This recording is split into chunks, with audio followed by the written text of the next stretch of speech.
Hey, it's Inder with Shine Anywhere and Everywhere. I'm truly grateful you have taken time to be here with me in this episode of Self Improvement.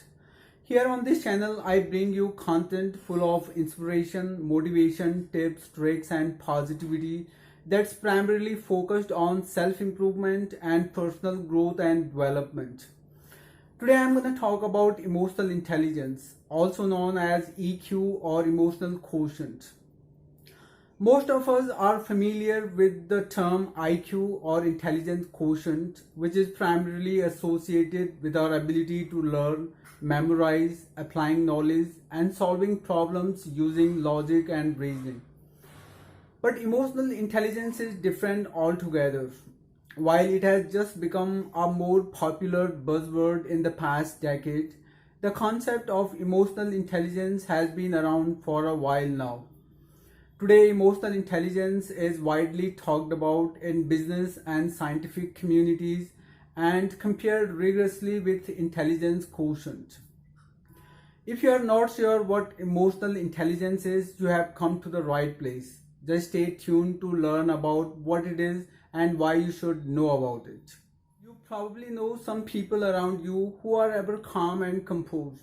No matter what the situation is, they never get excited or lose their patience. These people are great listeners and always seem to know just what to say and how to say it so that nobody around is upset or offended. They are full of hope, passion, and optimism and tend to see setbacks as opportunities. At the same time, they are highly resilient and bounce back from failure quickly. They are excellent problem solver and conflict resolver. These people are always engaged and a great source of inspiration and motivation to the people around them. So such people have high degree of emotional intelligence. They know themselves pretty well and are able to sense the emotional needs of people around them. So simply put, emotional intelligence is the ability to recognize, understand, regulate, manage your emotions as well as recognize, understand, and influence the emotion of other people. If you are emotionally intelligent, then you are able to recognize both subtle and apparent emotions in the self and others, use emotional information wisely, establish positive social and professional relationships, avoid problem, conflicts, and altercation, and tend to promote harmony and cooperation. Your emotional intelligence is the foundation for a host of your critical skills. It impacts almost everything you say or do every day. For instance, it affects how you manage your behavior, navigate social complexities, and make decisions that achieve positive results. Emotional intelligence is the single biggest predictor of your performance in the workplace and strongest driver of leadership and personal excellence.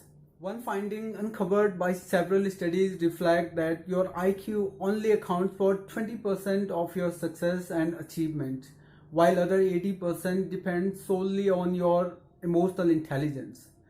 People with high emotional quotient make great leaders and managers and are better working collaboratively in the team environment. High emotional quotient boosts career success, entrepreneurial potential, leadership talent, relationship satisfaction, physical and mental health, and happiness.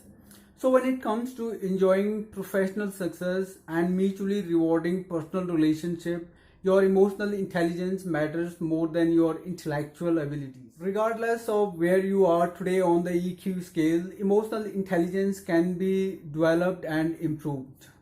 It takes concentrated effort, a desire to become more aware, and an active attempt at restraint while facing conflicts. But with a combination of awareness and self discipline, emotional intelligence can be changed relatively quickly. While there are many factors that can influence emotional intelligence, research has shown that it has five main component parts.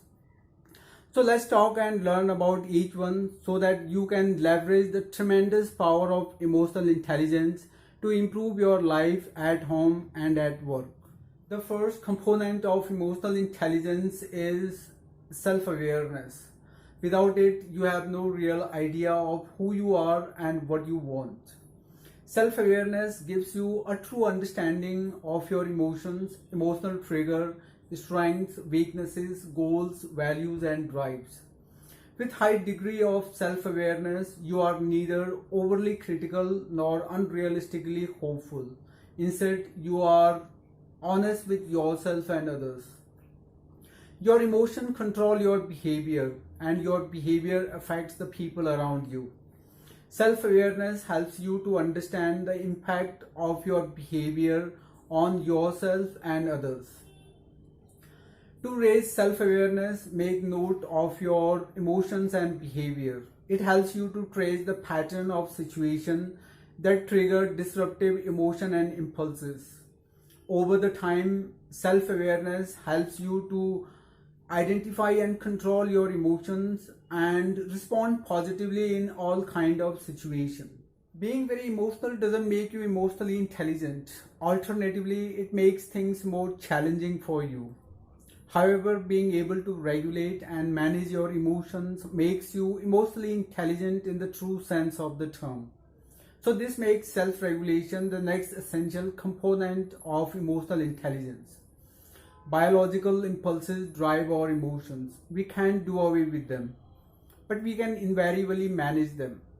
So self-regulation sets us free from our inherent wild instincts and emotions. When you put self-regulation into practice, you display an ability to redirect your disruptive emotion and impulses and do not allow them to get the best of you.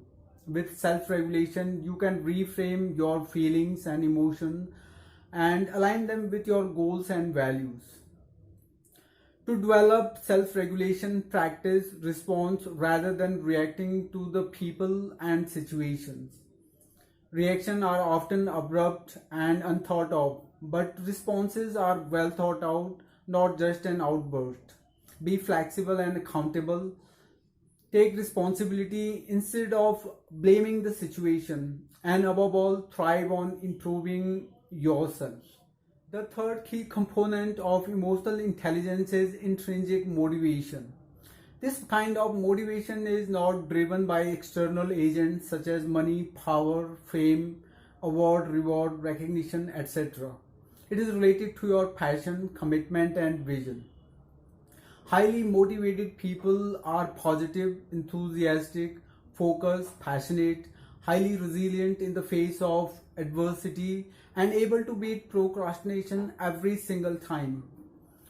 To stay motivated, first and foremost, you need to figure out your purpose and then set small goals that add to your big goals. Setting smaller goals provide you with a sense of accomplishment and keep you positive, motivated, and rolling towards your ultimate purpose. Empathy is the fourth component and an incredibly important element of emotional intelligence. Empathy implies having an insight into the emotional state of others.